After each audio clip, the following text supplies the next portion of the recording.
Beetroot ఎక్కువగా తిన్నారనుకోండి మీకు D3 బాగా పెరుగుతుంది.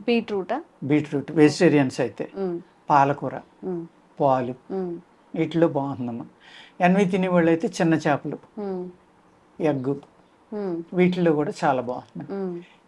ఈ అలవాటు చేసుకుని కనుక దీన్ని అట్లీస్ట్ వారంలో 3-4 రోజులు తింటా ఉంటే ఫ్యూచర్లో మళ్ళీ తగ్గకుండా అవుతుందండి.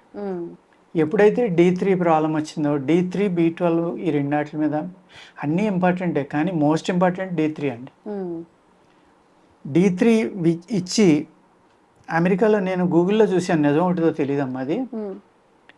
ఒక డాక్టరు కరోనాకి తన దగ్గరికి వచ్చిన వాళ్ళందరికీ కూడా D3 2 lakhs 1 lakh డోసే ఇచ్చాడంట. ఒక్కళ్ళు కూడా ఆయన దగ్గర పోయిన వాళ్ళు కానీ సీరియస్ అయిన వాళ్ళు కానీ లేరంట, బ్రతకలేదు, అందరూ బతికారు. ఒక్కళ్ళకి కూడా జబ్బు తగ్గని వాళ్ళు ఒక్కళ్ళు కూడా లేరు. Immediate recovery.